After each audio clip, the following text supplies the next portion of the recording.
الحمد لله رب العالمين والصلاة والسلام على أشرف الأنبياء والمرسلين أما بعد فأعوذ بالله من الشيطان الرجيم من همزه ونفخه ونفثه بسم الله الرحمن الرحيم رب اشرح لي صدري ويسر لي أمري واحلل عقدة من لساني يفقه قولي اللهم انفعنا بما علمتنا وعلمنا ما ينفعنا وزدنا علما فبشر عبادي الذين يستمعون القول فيتبعون أحسنه أولئك الذين هداهم الله وأولئك هم أولو الألباب أعوذ بالله من الشيطان الرجيم بسم الله الرحمن الرحيم وما يتبع أكثرهم إلا ظنا إن الظن لا يغني من الحق شيئا إن الله عليم بما يفعلون وما يتبع أكثرهم إلا ظنا اور نہیں پیروی کرتے ان میں سے اکثر مگر ظن کی، گمان کی۔ ان الظن لا یغنی من الحق شیئا، بے شک ظن نہیں فائدہ دیتا حق کے مقابلے میں کچھ بھی۔ ان اللہ علیم بما یفعلون، بے شک اللہ تعالیٰ بہت جاننے والا ہے ساتھ اس کے جو وہ کرتے ہیں۔ ان میں سے اکثر نہیں پیروی کرتے مگر ظن کی۔ کن کی بات ہو رہی ہے؟ مشرکین کی، مشرکین مکہ، مشرکین کی بات ہو رہی ہے۔ اکثر لوگ جو شرک کرتے ہیں ان کے پاس اپنے شرک کی کوئی دلیل نہیں ہوتی، ان کے پاس اپنے شرک کے لیے الٹے سیدھے استدلالات ہوتے ہیں، الٹی سیدھی باتیں ہوتی ہیں جن کو وہ اپنے گمان میں بڑی پکی دلیل سمجھتے ہیں، الٹی سیدھی توجیحات ہوتی ہیں، توہمات ہوتے ہیں، ظن و تخمین ہوتی ہے۔ وہ ظن و تخمین کے پیچھے لگے ہوتے ہیں اور نفس مسئلہ میں جو دو ٹوک واضح دلائل ہوتے ہیں، دو ٹوک واضح تعلیمات ہوتی ہیں اللہ تعالیٰ کی، ان کو پس پش ڈال دیتے ہیں۔ ان کے سامنے حق کی صورت میں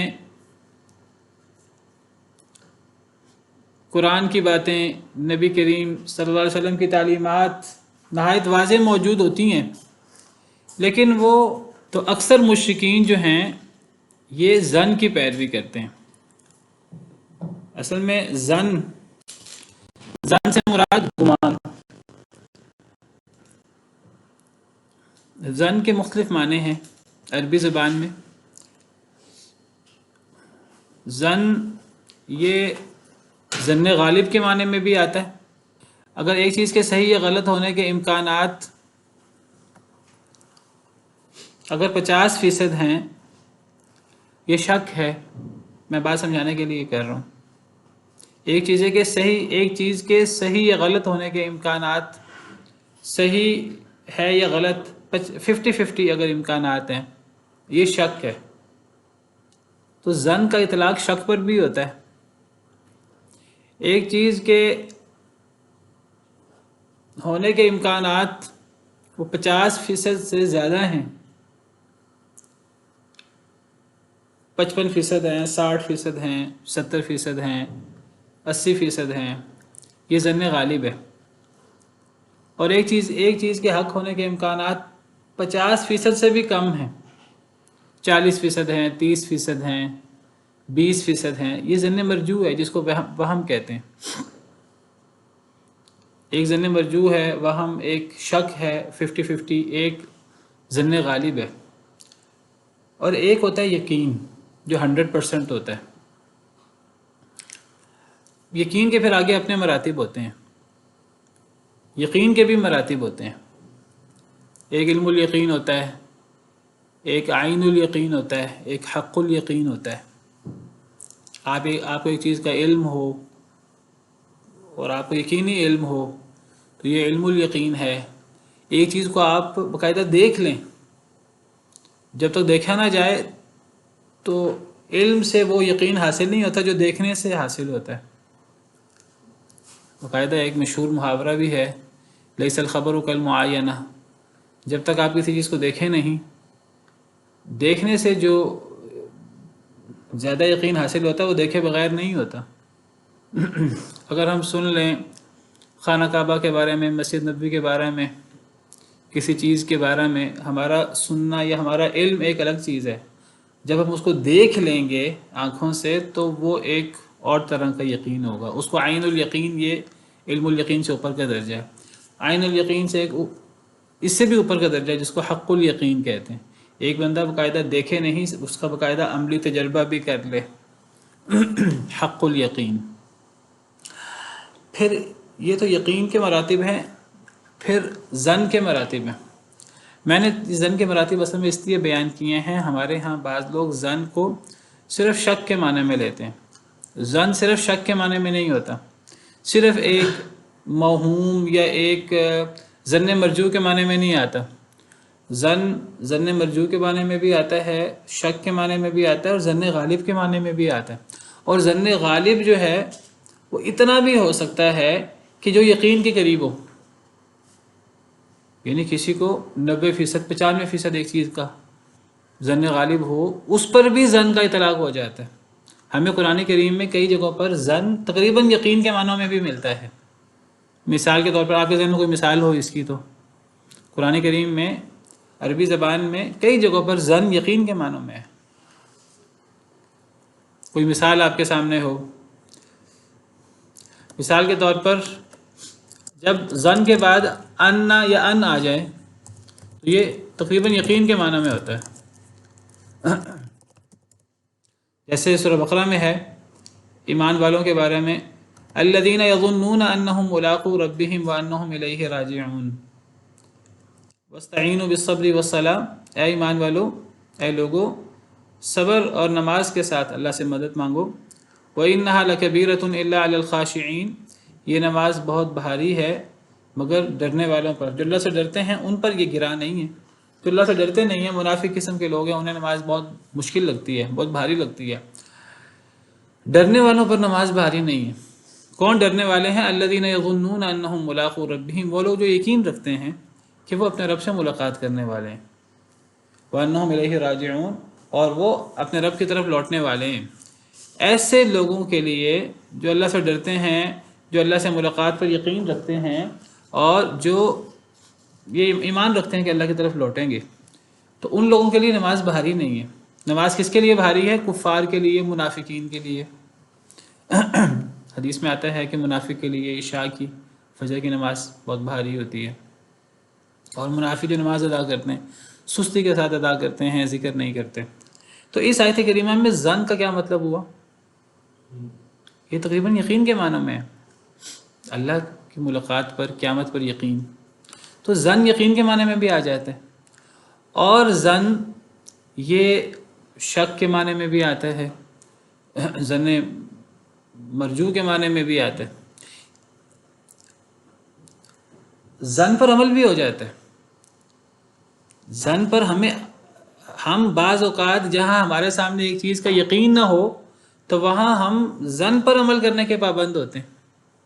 کئی جگہ ہوتی ہیں جہاں ہمارے پاس یقین نہیں ہوتا، اور ہمیں مثلاً اب قبلہ کس طرف ہے، ہم جہاں رہتے ہوتے ہیں وہاں جس مسجد میں نماز پڑھتے ہوتے ہیں عام طور پر، تو وہاں ہم نے تحقیق وغیرہ کی ہوتی ہے، ہمیں پتہ ہوتا ہے کہ قبلہ ایگزیکٹ اس طرف ہے۔ بعض جگہوں پر ہم نیا جاتے ہیں تو کوئی لوگوں سے پوچھ پچھا کر، کوئی تھوڑا سا سورج وغیرہ، کوئی جہت وغیرہ کو مد نظر رکھ کر ہم پتہ کرتے ہیں، تو بعض دفعہ ہمیں یقین نہیں بھی ہوتا، تو ہم ایک موٹا پوچھ کر ہم نماز پڑھ لیتے ہیں۔ کئی معاملات میں ہم ظن کے اوپر اعتبار کر لیتے ہیں۔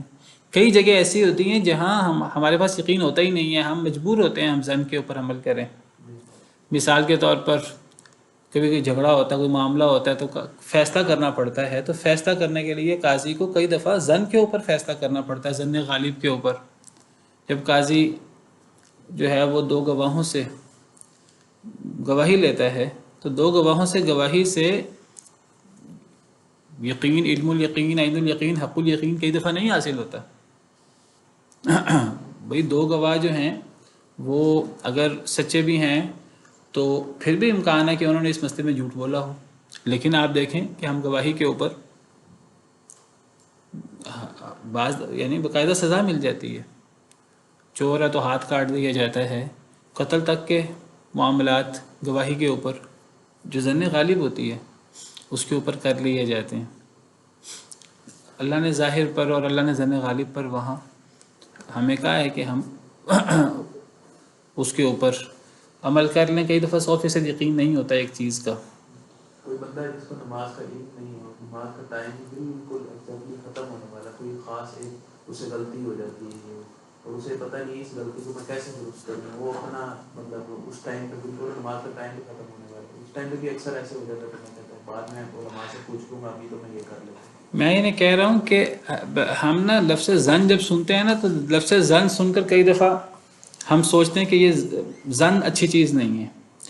میں بتا رہا ہوں نہیں، زن کبھی اچھے معنی میں، کبھی یقین کے معنی میں استعمال ہو جاتا ہے. جیسے میں نے آپ کو سورہ بقرہ سے مثال دی. کئی دفعہ ظن غالب کے معنی میں ہوتا ہے، ظن غالب کے معنی میں اور ہم اس ظن غالب پر عمل کرنے کے پابند ہوتے ہیں. جیسے میں نے بعض مثالیں دی آپ کو. اسی طرح قرآن میں ہے کہ اگر میاں بیوی کے اندر اگر اختلاف ہو تو اگر وہ دونوں یہ گمان کریں کہ وہ اللہ کی حدود قائم رکھیں گے، تو اگر ان کے اندر اختلاف ہو، اختلاف ہونے کے باوجود انہیں اپنے مسئلے سلجھا لینے چاہیے. ان ظنا ان یقیما حدود اللہ، سورہ بقرہ میں ہے. اگر وہ دونوں یہ گمان رکھیں کہ وہ آئندہ اللہ کی حدوں کو قائم کریں گے تو پھر انہیں دوبارہ مل بیٹھنا چاہیے، اپنے اختلافات حل کر لینے چاہیے، اپنے جھگڑوں کو ختم کر لینا چاہیے، علیحدگی اختیار نہیں کرنی چاہیے. الطلاق مرتان فامساک بمعروف او تسریح باحسان ولا يحل لكم ان تاخذوا مما اتيتموهن شيئا الا ان يخافا الا يقيما حدود الله فان خفتم الا يقيما حدود الله فلا جناح عليهما فيما افتدت به. ان آیات میں وہاں بھی زن کا لفظ ہے، زنا فلا جناح علیہما ان یتراجعا ان ظنا ان یقیما حدود اللہ. یہ سورہ بقرہ کی آیت نمبر 230 ہے. اس میں اللہ فرماتے ہیں کہ اگر میاں بیوی میں طلاق ہو جائے تو وہ عورت کسی اور مرد سے شادی کر لے، وہ اگلا مرد بھی طلاق دے دے، تو یہ عورت دوبارہ پہلے مرد سے شادی کر سکتی ہے اگر وہ دونوں گمان رکھیں کہ وہ اللہ کی حدوں کو قائم کر لیں گے. تو یہاں گمان ظن غالب کے معنی میں ہے، گمان سے مراد ظن غالب ہے. میں یہ بات کر رہا ہوں کہ ظن ہمیشہ ظن مرجو کے معنی میں استعمال نہیں ہوتا، کبھی یہ یقین کے معنی میں استعمال ہوتا ہے، کہیں یہ ظن غالب کے معنی میں استعمال ہوتا ہے اور ہمیں اس پر عمل کرنا پڑتا ہے. ظن جس پر عمل کرنا پسندیدہ نہیں ہے، جس پر عمل کرنے سے بچنا چاہیے، وہ کون سا ظن ہے؟ جو اس آیت کریمہ میں جس کا اللہ نے ذکر کیا وہ ہے ظن مرجو. اور ظن مرجو پر عمل کرنا کب قابل مذمت ہے؟ جب اس کے بالمقابل یقین موجود ہو. یقین موجود ہے تو ہم ظن و تخمین پر چلنا شروع کر دیں تو یہ بڑی بے وقوفی کی بات ہوگی. مثلا میرے سامنے کتاب و سنت کے دلائل واضح ہیں، میں کتاب و سنت کے دلائل کو چھوڑ کر اپنے عقل و فہم کے پیچھے چل پڑتا ہوں، رائے کے پیچھے چل پڑتا ہوں. یہ ظن جو ہے نا، اب یہ ظن و تخمین یہ قابل مذمت ہے، اس پر عمل نہیں کرنا چاہیے جو حق کے مقابلے میں ہوتا ہے. ایک طرف حق واضح ہے، اللہ کا فرمان واضح ہے، نبی کا فرمان واضح ہے، تو اس کے بالمقابل کوئی بندہ ظن پہ عمل کرنا شروع کر دے تو یہاں ظن حق کے بالمقابل استعمال ہوا ہے. یہاں اس ظن پر عمل کرنا تو نہایت قابل مذمت ہے. ان الظن لا یغنی من الحق شیئا، جہاں حق موجود ہو وہاں ظن کوئی فائدہ نہیں دیتا، وہاں کبھی ظن پر عمل نہیں کرنا چاہیے. اب اکثر مشرکین کیا کرتے ہیں، ہم نے پیچھے شرک کی صورتیں پڑھی، اکثر لوگ جو ہیں وہ کس قسم کی الٹے سیدھے دلائل لیتے ہیں، ان دلائل کے پیچھے اکثر ظن مرجو ہوتا ہے. کیا ظن مرجو ہوتا ہے؟ دیکھیے جیسے میں نے ذکر کیا کہ شیطان کیا کرتا ہے، ہمارے دل میں وسوسہ ڈالتا ہے کہ جی فلاں بڑا اللہ والا ہے، جب وہ اتنا اللہ والا ہے تو اس کی ذات میں غلو پیدا کر کے بھئی اللہ اس کے واسطے سے سنے گا تمہاری بات. کسی نبی کی ذات میں غلو کر کے اس میں خدائی صفات پیدا کر دی، کسی ولی کی ذات میں غلو کر کے اس کو حاجت روا مشکل کشا بنا دیا. اور ہم نے کیا کیا کہ ہم نے سنی سنائی باتیں اب جیسے کل ہی بات ہو رہی تھی کہ کوئی ذکر کر رہا تھا کہ میں نے خواب میں، کوئی کہتا ہے میں نے خواب میں دیکھا کسی بزرگ کو، تو وہ بزرگ کہہ رہے تھے کہ میں جس علاقے میں مدفون ہوں تو اس علاقے والوں پر کوئی مصیبت نہیں آ سکتی۔ اب یہ اس قسم کے ظن و تخمین کی کیا حیثیت ہے جب کتاب و سنت کے واضح دلائل موجود ہیں کہ اللہ کے علاوہ کوئی حاجت روا، کوئی مشکل کشا نہیں ہے۔ وہ بزرگ، جن بزرگوں، جو وہ بزرگ جس کے خواب میں آئے، اس علاقے کے لوگوں کو یا جس شخص کو وہ خواب میں آئے، اس شخص کو کبھی کوئی مشکل نہیں آئی، کبھی کوئی مصیبت نہیں آئی، ان علاقوں والوں پر کبھی کوئی مرض نہیں آیا، کبھی کوئی بیماری نہیں آئی، کبھی کوئی تکلیف نہیں آئی۔ وہ بزرگ، جو بزرگ کہہ رہے ہیں کہ میں قبر میں مدفون ہوں، تو میں چونکہ یہاں دفن ہوں، اب یہاں کے لوگوں پر کوئی مصیبت نہیں آ سکتی۔ ان بزرگوں پر خود کبھی کوئی مصیبت نہیں آئی تھی اپنی زندگی میں، وہ خود موت سے ہمکنار نہیں ہوئے تھے۔ تو اب یہ جو اس قسم کی ظن و تخمین اور اس قسم کی الٹی سیدھی باتیں لوگ منسوب کر دیتے ہیں، غلط سلط باتیں، سنی سنائی باتیں، تو یہ ظن و تخمین کی بنا پر شرکیات اور بدعیات شروع ہو جاتی ہیں، اور ان کے بالمقابل حق موجود ہوتا ہے، دو ٹوک دلائل موجود ہوتے ہیں کہ جو انسان اپنے آپ کو مشکلات سے نہیں بچا سکتا، وہ کسی دوسرے کو کیا مشکل سے بچائے گا؟ اللہ کے علاوہ کوئی کسی کو مشکل سے خدائی اختیارات کے تحت نہیں بچا سکتا۔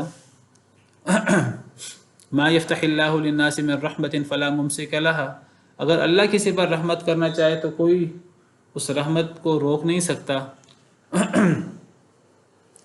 وما یمسک فلا مرسل لہ من بعدہ، اگر اللہ کسی کو رحمت نہ دینا چاہے تو کوئی اللہ سے وہ رحمت چھین کے پوری دنیا مل کر اس بندے کو نہیں دے سکتی۔ تو دو ٹوک دلائل موجود ہوتے ہیں کتاب و سنت کے، لیکن کئی لوگ کیا کرتے ہیں، کتاب و سنت کے دو ٹوک دلائل کو چھوڑ کر سنی سنائی باتیں، ظن و تخمین اور اس قسم کی باتوں کے پیچھے پڑھ کر اپنے عقائد بگاڑ لیتے ہیں۔ اب بعض کتابوں کی کیا صورتحال ہوتی ہے جی، بعض کتابوں میں دلائل ہوتے ہیں مختلف الٹے سیدھے عقائد کے لیے۔ وہ دلائل کیا ہوتے ہیں؟ تو ایک بزرگ نے یہ فرمایا، وہ بزرگ کا نہ کوئی عطا پتہ ہوتا ہے، نہ کوئی سند ہوتی ہے، نہ کچھ اور ہوتا ہے۔ ایک بزرگ نے یہ کیا، فلاں واقعہ ہوا تو آواز آ گئی آسمان سے، اور اس آواز کو ہم نے دلیل بنایا ہوتا ہے۔ اکثر خطیب حضرات ہمارے یہ کرتے ہیں، ایک واقعہ بیان کرتے ہیں، اور جب وہ واقعہ بیان کرتے ہیں تو واقعہ بیان کرتے ہوئے درمیان میں کہتے ہیں جی فلاں بندہ فلاں جگہ سے گزر رہا تھا تو آواز آئی آسمانوں سے، اور پھر اس آواز آنے کو بہت بڑی دلیل بنا کر پیش کرتے ہیں۔ بھئی کیا یہ اس قسم کی آواز آنا کسی کو، کیا یہ کوئی دلیل ہوتی ہے؟ کیا یہ کوئی وحی کی حیثیت رکھتی ہے یہ چیز؟ کئی لوگ خوابوں کو جو ہے وہ دلیل بنا لیتے ہیں، عقیدے کے مسئلوں میں خوابوں کو دلیل بنا لیتے ہیں۔ تو کتاب و سنت کے واضح دلائل موجود ہوتے ہیں، وہ کتاب و سنت کے واضح دلائل کو چھوڑ کر کیا کرتے ہیں؟ وہ کتاب و سنت کے واضح دلائل کو چھوڑ کر خوابوں کے پیچھے لگ جاتے ہیں۔ ہمارے ہاں وہ ڈاکٹر صاحب ہیں، انہوں نے کہا کہ جی میرے خواب میں نبی کریم صلی اللہ علیہ وسلم آئے، اور انہوں نے کہا میں آپ کے پاس تو آ گیا ہوں، اب مجھے واپس جانے کے لیے ٹکٹ چاہیے۔ اور پھر انہوں نے لوگوں سے تقاضا کرنا شروع کر دیا۔ ڈاکٹر طاہر القادری صاحب آپ کو پتہ ہے، تو انہوں نے وہ خواب سنائے لوگوں کو، اور انہوں نے کہا وہ میرے خواب میں آ کر انہوں نے کہا کہ میں پاکستان کے علماء سے بڑا ناراض ہوں، انہوں نے مجھے بلا تو لیا ہے لیکن انہوں نے میری عزت نہیں کی۔ اب جب انہوں نے میری عزت نہیں کی، اب مجھے ٹکٹ چاہیے واپس جانے کی بھی۔ اب نبی کریم صلی اللہ علیہ وسلم ہو اور ہم ان کی میزبانی نہ کریں، یہ کیا ہے سارا؟ یہ یعنی اگر نبی کریم صلی اللہ علیہ وسلم آ سکتے ہیں پاکستان میں تو پھر جا کیوں نہیں سکتے؟ اور پھر تو یہ واضح دلائل، ایک طرف کتاب و سنت کے دلائل موجود ہے کہ نبی کریم صلی اللہ علیہ وسلم اللہ کے پاس جا چکے ہیں، ان کو صحابہ کرام نے دفنا دیا ہے، اور صحابہ کرام کو نبی کریم صلی اللہ علیہ وسلم کے بعد صحابہ کرام نے اپنا خلیفہ چن لیا، سیدنا ابوبکر صدیق کو، عمر فاروق کو، عثمان غنی کو، حضرت علی کو۔ آپ کی ازواج مطہرات بیوہ ہو گئیں، صحابہ کرام کو مشکلات آئیں، تو کبھی نبی کریم صلی اللہ علیہ وسلم نے قبر مبارک سے نکل کر صحابہ کرام کی مدد نہیں کی، کبھی صحابہ کرام کے درمیان آ کر نبی کریم صلی اللہ علیہ وسلم نے فیصلہ نہیں کیا، صحابہ تابعین ہمارے ائمہ کرام بڑے بڑے مسائل کا شکار ہوئے تو کبھی نبی کریم صلی اللہ علیہ وسلم نہیں آئے ان مسائل کو حل کرنے کے لیے۔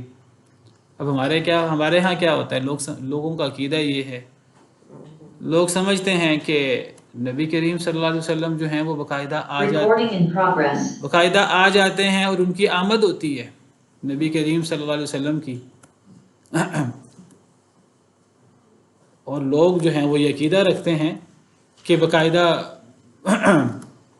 ایک مجلس جمعی ہوتی ہے، اس مجلس میں لوگ کہتے ہیں کہ نبی کریم صلی اللہ علیہ وسلم آ گئے ہیں، ایک کرسی خالی رکھی ہوتی ہے اور لوگ سمجھتے ہیں اور لوگ کہتے ہیں جی نبی کریم صلی اللہ علیہ وسلم آ گئے ہیں، سب کھڑے ہو جاتے ہیں ایک دفعہ، وہ سمجھتے ہیں کہ وہ خالی کرسی پہ آ کے نبی کریم صلی اللہ علیہ وسلم تشریف فرما ہو گئے ہیں۔ یہ جو اس قسم کے سارے اور اسی قسم کی چیزیں یہ بدعات اور شرکیات کے پیچھے ہوتی ہیں۔ حالانکہ اب ہمارے ہاں مثلاً پل کیے جاتے ہیں کسی کے فوت ہونے پر، تیجا، ساتہ، 10واں، 40واں برسی، اور عجیب و غریب ہمارے ہاں جو ہیں وہ ایسی رسمیں ہیں جو دین کے نام پر موجود ہیں۔ اب بڑے بڑے بزرگوں کے عرس منائے جاتے ہیں، عرس کا مطلب شادی، خوشی، اور وہ عرس کیا چیز ہے، وہ کسی بزرگ کی وفات کی سالانہ تاریخ، وہ ہر سال جو ہے وہ اس کی برسی پر عرس بنایا جاتا ہے۔ ہمارے ہاں علی حجویری رحمہ اللہ ان کا جو ہے وہ عرس منایا جاتا ہے، باقاعدہ سالانہ چھٹی ہوتی ہے ہمارے ہاں، میلہ ہوتا ہے، عرس منایا جاتا ہے۔ یہ عرس کس چیز کا ہے؟ عرس تو شادی کو کہتے ہیں، عربی زبان میں، عربی زبان کا لفظ ہے، شادی کو کہتے ہیں، خوشی کو، یعنی کسی بزرگ کی وفات پر خوشی منائی جاتی ہے۔ اس خوشی منانے کی کیا دلیل ہے؟ کیا نبی کریم صلی اللہ علیہ وسلم نے بھی اپنے دور میں، وہ ہم ان سے کہیں کہ آپ خوشی کیوں مناتے ہیں، وہ کہتے ہیں اصل میں تو کسی کی وفات پر خوشی تو نہیں منائی جاتی، لیکن یہ بزرگوں کی وفات ہے، بزرگ اللہ کے پاس چلے گئے، جب بزرگ اللہ کے پاس چلے گئے تو وہ تو دنیا سے کامیاب ہو کے گئے نا، جب وہ دنیا سے کامیاب ہو کے گئے گویا کہ وہ اپنے رب سے انہوں نے ملاقات کی، جب انہوں نے رب سے ملاقات کی تو ان کے لیے تو خوشی کا دن تھا۔ کتنی عجیب سی دلیل ہے، ان کے لیے خوشی کا دن تھا۔ بھائی ان کے لیے اگر وہ خوشی کا دن تھا تو ہمارے لیے تو وہ خوشی کا دن نہیں ہے، دنیا والوں کے لیے۔ مثلاً اگر یہی منطق استعمال کی جائے تو جب نبی کریم صلی اللہ علیہ وسلم اس دنیا سے اللہ کے پاس تشریف لے کے گئے تو ٹھیک ہے، نبی کریم صلی اللہ علیہ وسلم کے لیے تو وہ خوشی کا دن تھا کہ نبی صلی اللہ علیہ وسلم کی اللہ سے ملاقات ہونی تھی، لیکن صحابہ کرام کے لیے کیا وہ خوشی کا دن تھا؟ کیا صحابہ کرام نے اسے خوشی کے طور پہ، عرس کے طور پہ منایا؟ اور پھر کیا صحابہ کرام نے ہر سال عرس منایا؟ کیا نبی کریم صلی اللہ علیہ وسلم نے اپنے دور میں جو آپ کے صحابہ کرام شہید ہوئے، آپ کے چچا شہید ہوئے، تو نبی کریم صلی اللہ علیہ وسلم بہت زیادہ آپ غمزدہ ہوئے اور آپ کو اس کا بڑا افسوس ہوا؟ اور جس شخص وحشی رضی اللہ عنہ بعد میں مسلمان ہو گئے تھے، وہ جب آپ سے ملے تو آپ نے فرمایا کہ میرے پاس نہ آیا کرو زیادہ، تو یعنی آپ حضرت خدیجہ، آپ کی اولاد آپ کی زندگی میں فوت ہو گئی ساری ہی، حضرت فاطمہ کے علاوہ، تو نبی صلی اللہ علیہ وسلم نے ان کے اللہ کے پاس جانے پر خوشی منائی کہ آپ کو افسوس ہوا، وہ ایک الگ بات ہے کہ آپ کو غم ہوا، لیکن آپ نے ماتم نہیں کیا، ماتم کرنے کی اجازت نہیں ہے، آپ نے نہ ماتم کیا، نہ آپ نے ماتم کرنے کی اجازت دی، نہ آپ نے ماتم کرنے کا حکم دیا، لیکن آپ نے خوشی بھی نہیں منائی۔ ہمارے ہاں دو انتہائیں ہیں، کچھ لوگ وہ ماتم کرتے ہیں شیعہ حضرات، اور وہ مخصوص ایک شخصیت کا ماتم کرتے ہیں، اور دوسرے حضرات کیا کرتے ہیں کہ وہ عرس مناتے ہیں، اور عجیب و غریب یعنی ہمارے ہاں رسوم و رواج اور دین کے نام پہ چیزیں موجود ہیں اور ان کے پیچھے دلائل کوئی نہیں ہے، کسی چیز کی کوئی دلیل نہیں ہے۔ جی وہ روحیں آتی ہیں جمعرات کو، روحیں آتی ہیں، کوئی جب فوت ہو جائے کیا وہ دوبارہ واپس آ جاتا ہے؟ یہ تو ہندوؤں کے ہاں کوئی عقیدہ ہو سکتا ہے، ہم مسلمانوں کے ہاں کوئی عقیدہ ہے؟ اللہ تو قرآن میں فرماتے ہیں کہ جب کوئی بندہ فوت ہو جاتا ہے تو وہ واپس نہیں آتا، وَحَرَامٌ عَلَىٰ قَرْيَةٍ أَهْلَكْنَاهَا أَنَّهُمْ لَا يَرْجِعُونَ۔ جس بستی کو، جس قوم کو، جس کو ہم ہلاک کر دیں، اب اس پہ حرام ہے کہ وہ واپس نہیں اب آ سکتا. قرآن کی آیت ہے. یہ کہتے ہیں نہیں، روحیں آتی ہیں، اور روحیں آنوں کی بنا پر ہمارے ہاں جمعرات کو آپ کے وہ مختلف قسم کے عقائد موجود ہیں. لوگ قبرستانوں پہ جاتے ہیں، اپنے ماں باپ کی قبروں پر جاتے ہیں، اور عجیب و غریب خرافات اور یہ چیزیں موجود ہیں. ان سب چیزوں کے پیچھے کیا ہے؟ ان سب چیزوں کے پیچھے پتہ نہیں کیا مسئلہ ہے، بار بار نیٹ جو ہے ڈسکنیکٹ ہو رہا ہے. ان سب چیزوں کے پیچھے کیا ظن و تخمین ہے. اور ظن و تخمین ایسی ہے کہ جو حق کے بالمقابل ہے. کتاب و سنت کے واضح دلائل سے ٹکراتی ہیں یہ باتیں. یہ نہیں کہ دونوں طرف دلائل موجود ہیں. تو میں یہ بات کر رہا تھا کہ یہ قرآن کریم کی اس آیت کریمہ کا یہ مطلب ہے وَمَا يَتَّبِعُ أَكْثَرُهُمْ إِلَّا ظَنًّا. ان میں سے اکثر لوگ نہیں پیروی کرتے مگر ظن کی. یعنی اکثر لوگ صرف ظن کی پیروی کرتے ہیں، ظن و تخمین، سنی سنائی باتیں. کیسا ظن و تخمین ہے؟ یہ جی روحیں آتی ہیں، یہ عرس منایا جاتا ہے. یہ عرس کی کیا دلیل ہے؟ جی ہم نے اپنے بزرگوں سے سنا، ہمارے بزرگ یہ کرتے تھے، ہمارے بڑے یہ کرتے تھے، ہمارے بڑوں نے یہ کس بزرگوں سے سنا ہوگا. اچھا جی، تو بزرگوں سے سنا ہوگا تو کوئی دلیل نہیں ہوتی. نہیں، ان بزرگوں کے پاس کوئی دلیل بھی ہوگی. ہمارے مسجد کے مولوی صاحب یہ بات کہتے ہیں، ہمارے جس مذہب کو ہم فالو کرتے ہیں اس مذہب کے اندر یہ چیز موجود ہے. اچھا جی، جس مذہب کو آپ فالو کرتے ہیں اگر اس مذہب کے علماء اگر یہ کام کرتے ہیں، ٹھیک ہے، اس مذہب کے علماء یہ کام کرتے ہوں گے. بہت سی بعض ایسی چیزیں ہیں جو صحیح نہیں ہیں اور علماء بھی اس پر کاربند ہیں. علماء بھی انسان ہوتے ہیں، وہ کون سے معصوم ہوتے ہیں. ان کی دلیل، وہ اتنے بڑے علماء ہیں، ان کے پاس کوئی دلیل ہوگی. اتنے بڑے عالم ہیں، وہ یہ کام بغیر دلیل کے ہی کرتے ہوں گے. میرے والد صاحب یہ کام کرتے تھے، میرے والد صاحب کے والد صاحب یہ کام کرتے تھے، وہ 70 سال ان کی عمریں ہو گئیں، وہ بھی غلط کام کر سکتے تھے. یہ دلائل ہیں. یہ کیا دلائل ہیں؟ یہ تو وہی دلائل ہیں کہ مشرکین مکہ سے پوچھا جاتا کہ تم یہ کام کیوں کر رہے ہو، یہ بحیرہ، صائبہ، وسیلہ، حام، اور یہ جو، تو وہ کہتے تھے انا وجدنا آباءنا علی امہ وانا علی آثارہم مقتدون. وہ کہتے تھے ہم نے اپنے آباء و اجداد کو یہ کرتے پایا، ہم بھی انہی کے نقش قدم کی پیروی کریں گے. دیکھیں، آباء و اجداد ان کی بھی دلیل نہیں تھے. ان کی بھی دلیل کیا تھا؟ ظن و تخمین. صرف یہ نہیں کہ ہمارے آباء و اجداد یہ کام کرتے تھے، ہمارے آباء و اجداد یہ کام کرتے تھے. ہمارے آباء و اجداد نے اپنے آباء و اجداد سے سنا، انہوں نے اپنے آباء و اجداد سے سنا، اور انہوں نے بزرگوں سے سنا، اور بزرگوں کی دلیل، ان کے پاس کوئی دلیل ہوگی. کتنی زبردست دلیل ہے، پوری سند بھی جڑ گئی. ٹھیک ہے جی، اور دلیل بھی کوئی نہیں ہے. ہمارے مسلک میں یہ ہے، ہمارے ہاں اکثر لوگ نماز پڑھنی ہے، دیگر احکامات ہیں، عقائد کے مسئلے ہیں. جی ہمارے مذہب میں ایسے ہوتا ہے. بھئی ٹھیک ہے، اگر آپ کے مذہب میں ایسا ہوتا ہے تو کوئی دلیل، جی ہمارے بزرگوں کے پاس کوئی دلیل ہوگی. اتنے بڑے بزرگ ہیں، اتنے بڑے امام ہیں، جب انہوں نے یہ بات فرمائی ہے تو انہوں نے بغیر دلیل کے فرما دی ہے. وہ کتاب و سنت کی پیروی نہیں کرتے تھے. بھئی ہمارا ایمان ہے، ہمارا یقین ہے، ہمارے سارے بزرگ کتاب و سنت پر عمل کرنے کی کوشش کرتے تھے، لیکن ہمارا یہ بھی ایمان ہے کہ نبی کریم صلی اللہ علیہ وسلم کے بعد کوئی معصوم نہیں ہے. غلطی لگ سکتی ہے کہ نہیں لگ سکتی؟ لگ سکتی ہے. صحابہ کو بھی لگ سکتی ہے. صحابہ کرام کا بھی کوئی موقف ہوگا. اگر صحابہ کرام میں اختلاف ہوا تو ہمیں کسی کا اگر موقف ماننا ہے تو اس موقف کو ماننے کے لیے ہمیں اس کی دلیل کا پتہ ہونا ضروری ہے. اگر ہمارے سامنے اس کی دلیل نہیں ہے تو ہم اس پر عمل نہیں ہم کر سکتے، صرف اس لیے کہ وہ فلاں صحابی کا موقف ہے، اس پر عمل نہیں ہو سکتا.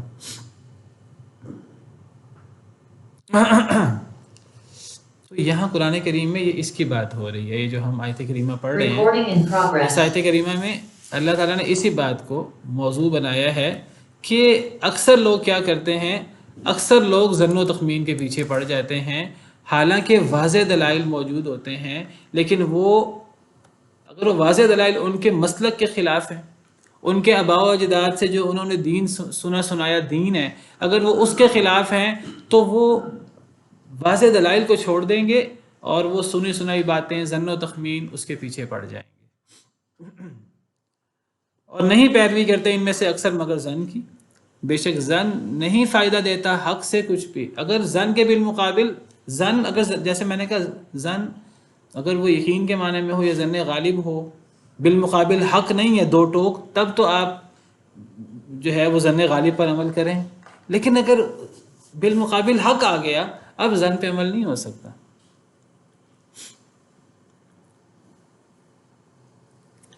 ان اللہ علیم بما یفعلون، بے شک اللہ تعالیٰ جاننے والا ہے ساتھ اس کے جو وہ عمل کرتے ہیں۔ یہ جو اکثر شرک ہوتا ہے نا، بدعات ہوتی ہیں، اس کے پیچھے ظن و تخمین ہوتا ہے، اس کے پیچھے دلائل نہیں ہوتے۔ اور ظن و تخمین کیا ہوتا ہے؟ ہم نے اپنے بڑوں سے سنا، انہوں نے اپنے بڑوں سے سنا، انہوں نے کسی بزرگ سے سنا ہوگا، ان کے بزرگوں کے پاس کوئی دلیل ہوگی، بس یہ ظن و تخمین ہوتا ہے۔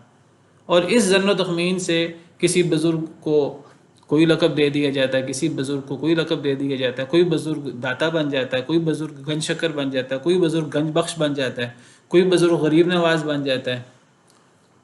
اب ہمارے ہاں کچھ ایسے پیر بھی ہیں، ایک پیر ہے جن کو زندہ پیر کہتے ہیں، یعنی وہ قبر میں ہیں، وہ فوت ہو چکے ہیں، لیکن ان کا نام ہے زندہ پیر۔ ہمارے ہاں پاکستان کے اندر، بر صغیر کے اندر اس قسم کی خرافات بڑی موجود ہیں۔ ایک دروازہ ہے جس کو جنتی دروازہ، بہشتی دروازہ کہتے ہیں۔ لوگ سمجھتے ہیں جو اس دروازے سے گزر گیا تو گویا کہ وہ جنت سے گزر گیا، جنت کے دروازے سے گزر گیا وہ جنتی ہو گیا۔ اب لوگ اس دروازے سے گزرنے کے لیے بڑی وہ جوتیاں بھی کھاتے ہیں، بڑی وہ ڈنڈے بھی کھاتے ہیں۔ کئی لوگ جو ہیں وہ کئی ایسے دربار ہیں ہمارے ہاں جہاں باقاعدہ یعنی طواف ہوتا ہے، اس طرح کا طواف جس طرح کا طواف خانہ کعبہ کا ہوتا ہے۔ کئی ایسے دربار ہیں جہاں باقاعدہ کنویں موجود ہیں، اور ان کنویں کے گندے اور غلیظ پانی کو لوگ اس طرح سمجھتے ہیں جس طرح آب زمزم کو سمجھتے ہیں۔ ہمارے پاکستان میں ایسے خرافات اور بدعات موجود ہیں، اور اتنی عجیب و غریب اور بے شرمی کی رسمیں ہیں ہمارے ہاں بدعات اور خرافات کے نام پر،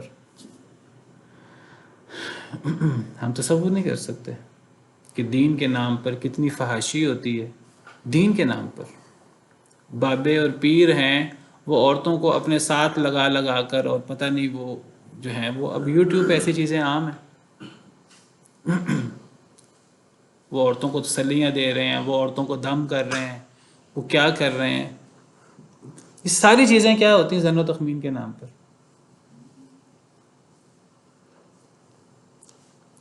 اور نہیں پیروی کرتے ان میں سے اکثر مگر ظن کی، بے شک ظن حق کے مقابلے میں کچھ فائدہ نہیں دیتا۔ ان اللہ علیم بما یفعلون، بے شک اللہ تعالیٰ بہت جاننے والا ہے ساتھ اس کے جو وہ کرتے ہیں۔ اللہ شدید ناراض ہو کے کہتے ہیں اللہ ان لوگوں کے اعمال سے بخوبی واقف ہے، اور اللہ ان کو اس کی سزا دیں گے۔ اللہ تعالیٰ کا تو تقاضا یہ ہے کہ دین پر سیدھے سیدھے عمل کرو، دلیل کے ساتھ دین پر عمل کرو۔ قل ہاتوا برہانکم ان کنتم صادقین، اپنی دلیل لے آؤ اگر تم سچے ہو تو۔ وما كان هذا القرآن أن يفترى من دون الله ولكن تصديق الذي بين يديه وتفصيل الكتاب لا ريب فيه من رب العالمين۔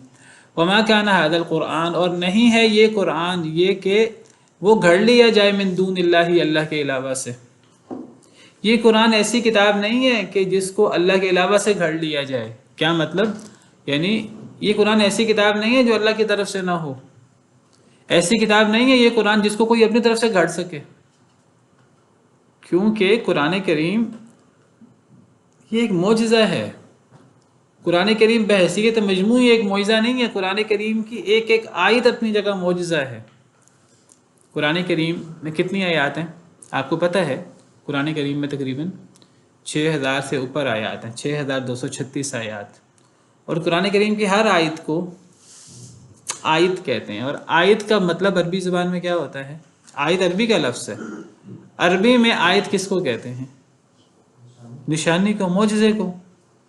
تو قرآن کریم کی ہر آیت وہ آیت نہیں، یعنی وہ صرف آیت نہیں ہے۔ 6666 آیتیں نہیں ہیں قرآن کی، قرآن کی 6236 آیات ہیں۔ کبھی گنیے گا کیلکولیٹر کے ذریعے، ہر سورت کے آخر میں اس سورت کی ٹوٹل تعداد ہوتی ہے آیات کی، ہر سورت کے آخر میں تعداد ہوتی ہے۔ مثلا ہم یہ جو سورت یونس کی آیت نمبر کون سی پڑھ رہے ہیں؟ 37، آیت کا نمبر لکھا ہوا۔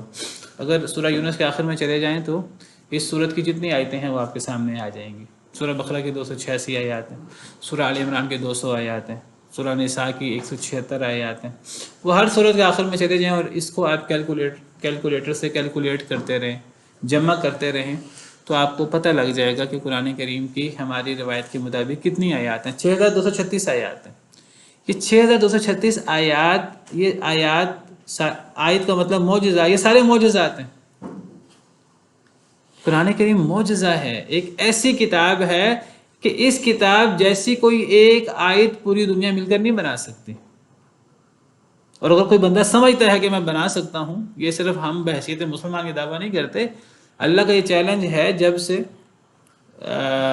قرآن اللہ نے اتارا ہے۔ پہلے اللہ تعالیٰ نے پورے قرآن کریم کو چیلنج کیا، کوئی سمجھتا ہے کہ یہ اللہ کا کلام نہیں ہے، انسانی کلام ہے، محمد صلی اللہ علیہ وسلم نے اپنے پاس سے گھڑ لیا تو اس قرآن جیسا قرآن بنا کے لے آئیں، ساری دنیا کے انسان مل جائیں، ساری دنیا کے جن مل جائیں۔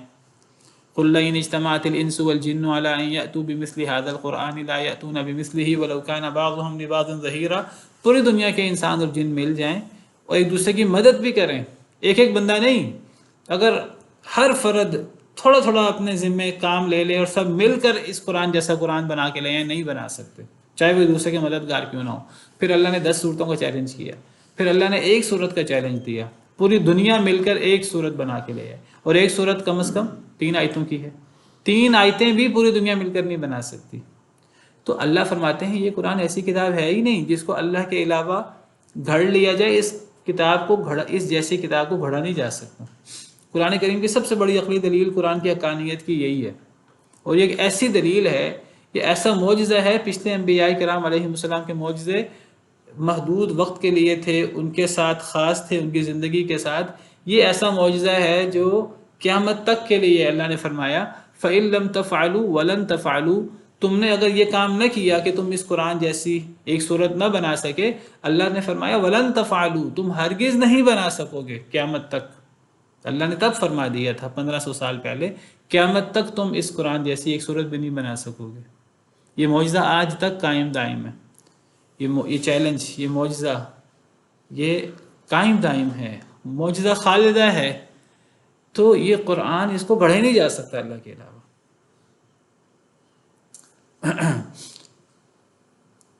کوئی یہ نہ سمجھے کہ یہ انسانی کلام ہے، یہ محمد صلی اللہ علیہ وسلم نے اپنے پاس سے گھڑ لیے، جس طرح یہودی، عیسائی اور غیر مسلم کئی دفعہ صرف مخالفت برائے مخالفت میں دعویٰ کر دیتے ہیں۔ اگر کوئی کہتا ہے کہ یہ خود ہی گھڑ لیا ہے محمد صلی اللہ علیہ وسلم نے، تو اسے کھلا چیلنج ہے کہ وہ اس قرآن جیسی، وہ اور سارے کفار مل کر اس قرآن جیسی ایک صورت بنا کے لے آئیں۔ اگر وہ بنا سکیں گے تو اس کا مطلب ہے نبی صلی اللہ علیہ وسلم بھی پھر بنا سکتے تھے، کوئی بنا ہی نہیں سکتا۔ تو قرآن ایسی کتاب نہیں ہے جس کو اللہ کے علاوہ کہیں سے گھڑ لیا جائے۔ وَلَكِنْ تَصْدِيقَ الَّذِي بَيْنَ يَدَيْهِ، لیکن یہ تصدیق کرتا ہے اس کی جو اس کے دونوں ہاتھوں کے درمیان ہے۔ بین یدیہ کی لفظی مطلب دونوں ہاتھوں کے درمیان، یہ محاورہ ہے دونوں ہاتھوں کے درمیان، مراد اس سے کیا ہوتا ہے؟ پہلے، یعنی قرآن کریم تصدیق کرتا ہے اس کی جو اس سے پہلے ہے۔ کیا مطلب؟ قرآن کس کی تصدیق کرتا ہے؟ اپنے سے پہلی کتابوں کی، اپنے سے پہلے انبیاء کرام علیہ السلام کی تعلیمات کی۔ یہ بات یاد رکھیے، ہمارے دین اسلام کا، قرآن کا خاصہ یہ ہے کہ یہ پچھلے ادیان کا، پچھلی کتابوں کا رد نہیں کرتا۔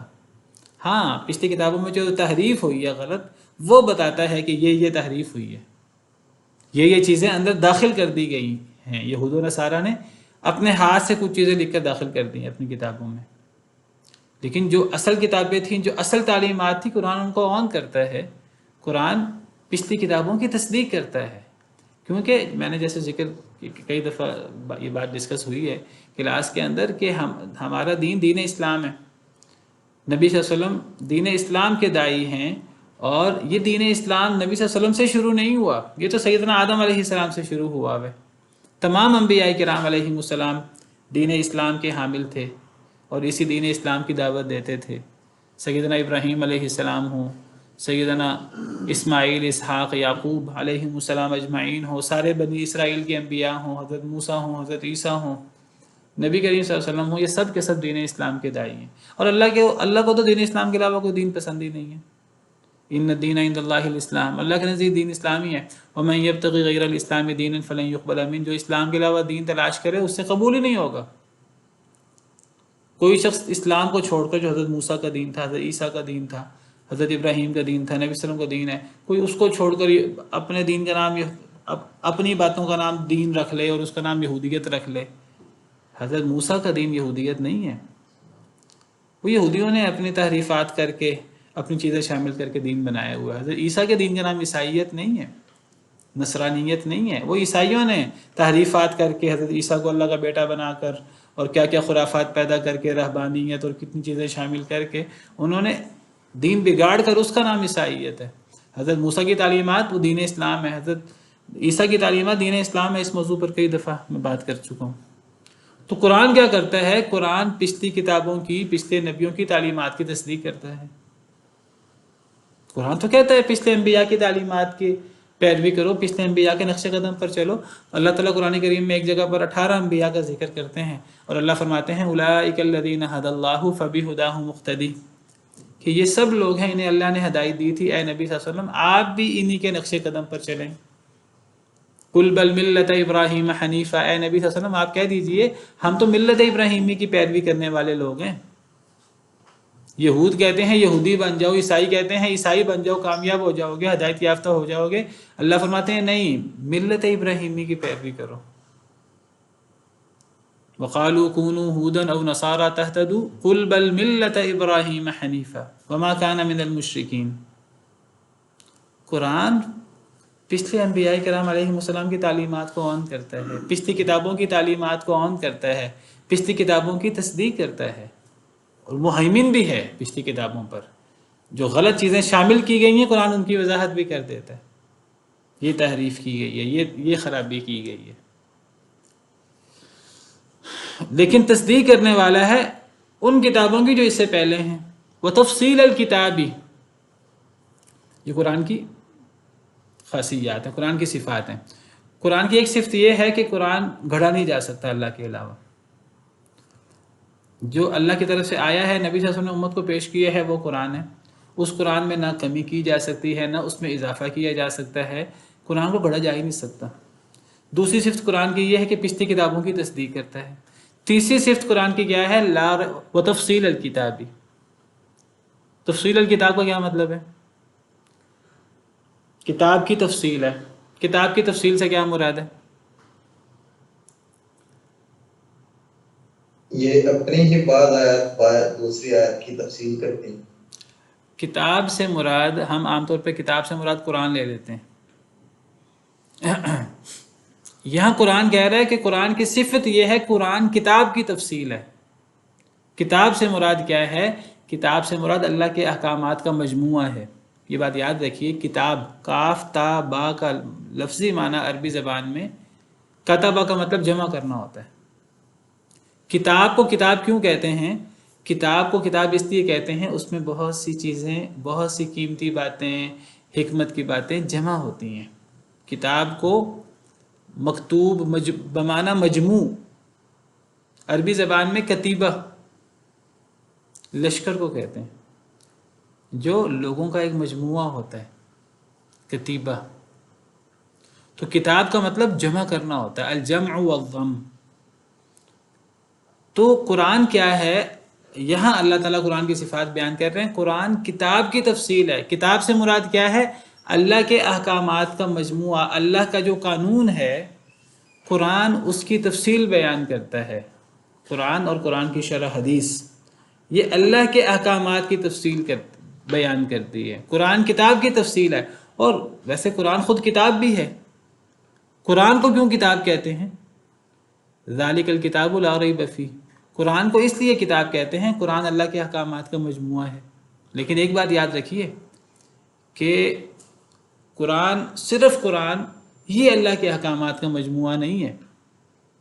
قرآن اور قرآن کی تشریح حدیث، کیونکہ ایک تو اللہ کا حکم ہے جو قرآن کی صورت میں اترا، ایک اللہ کا حکم، اللہ کی وحی وہ ہے جو قرآن کے علاوہ اترا، نبی کریم صلی اللہ علیہ وسلم پر وحی خفی کی صورت میں، وہ بھی اللہ کے احکامات ہیں۔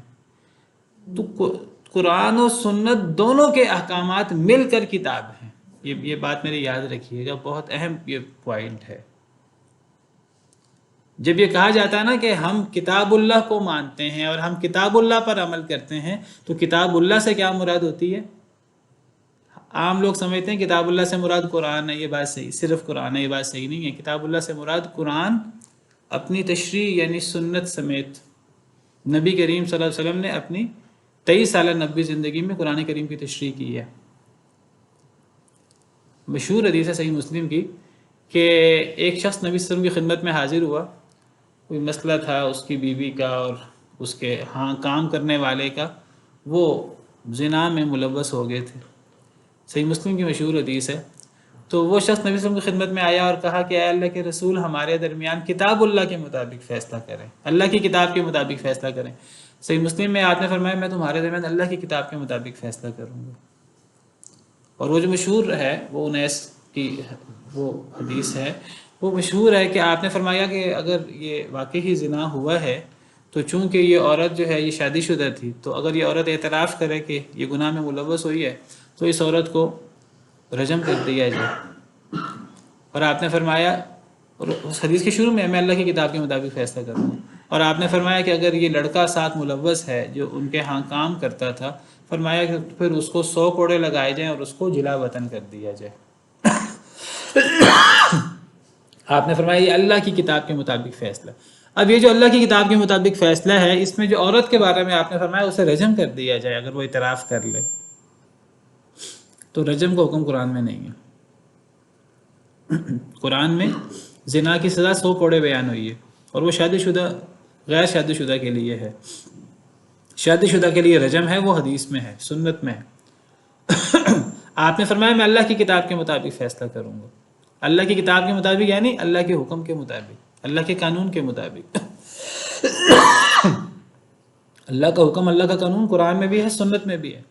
اور آپ نے وہ جو لڑکے کے بارے میں فرمایا کہ اسے 100 کوڑے لگائے جائیں اور اسے جلا وطن کیا جائے، 100 کوڑے تو قرآن میں ہے، جلا وطن کرنے کا حکم قرآن میں نہیں ہے۔ صحیح مسلم کی مشہور حدیث ہے۔ حضرت عمر فرمایا کرتے تھے، بڑی مشہور حدیث ہے صحیح بخاری کی، حسبنا کتاب اللہ، ہمیں اللہ کی کتاب کافی ہے۔ کچھ لوگ اس سے غلط استدلال کرتے ہیں، کہتے ہیں حضرت عمر کا مطلب یہ تھا ہمیں حدیثوں کی ضرورت نہیں ہے۔ حضرت عمر تو سب سے زیادہ نبی صلی اللہ علیہ وسلم کی تعلیمات پر شدت سے عمل کرتے تھے۔ حسبنا کتاب اللہ سے کیا مراد ہے؟ جب مسلمان کہتے ہیں ہمیں اللہ کی کتاب کافی ہے، مراد قرآن اپنی تشریح سمیت، اصل میں قرآن سنت کے بغیر مکمل ہی نہیں ہے۔ اقیم الصلاۃ تو مکمل نہیں ہے، وہ تفصیلات تو احادیث مبارکہ میں موجود ہے نماز کی۔ قرآن تو آتوا الزکاۃ کہتا ہے زکوٰۃ ادا کرو، تفصیلات تو احادیث مبارکہ میں موجود ہیں۔ السلام علیکم۔ وعلیکم السلام ورحمۃ اللہ وبرکاتہ۔ لن تضلوا ما تمسكتم به کتاب اللہ و سنت، وہاں پہ تو دونوں چیزوں کا ذکر ہے۔ یعنی دیکھیں کتاب اللہ پر بھی اللہ کی کتاب کا اطلاق ہو جاتا ہے، اور کتاب اللہ کا اطلاق کتاب و سنت دونوں پر بھی ہو جاتا ہے۔ جب سنت کا ذکر ساتھ آئے گا قرآن کے تو پھر کتاب اللہ سے مراد صرف قرآن لے لیا جائے گا، اگر کتاب اللہ کے ساتھ سنت کا لفظ آئے تو۔ لیکن اگر سنت کا لفظ نہ آئے تو کتاب اللہ میں سنت بھی شامل ہوگی۔ یہ اس آیت کریمہ میں بڑے واضح طریقے سے موجود ہے۔ وتفصیل الکتاب، قرآن کی صفت یہ ہے، قرآن کتاب کی تفصیل ہے۔ کتاب کی تفصیل ہے کیا مطلب؟ اللہ کے احکامات کی تفصیل ہے قرآن میں۔ قرآن میں ساری نہیں ہے، قرآن اور سنت میں ملا کر ہے۔ لا ریب فیہ من رب العالمین، اس میں کوئی شک نہیں ہے، یہ رب العالمین کی طرف سے ہے۔ آج اسی پر بس کرتے ہیں، باقی انشاءاللہ آئندہ۔ سبحان ربک رب العزت عما یصفون وسلام علی المرسلین والحمد للہ۔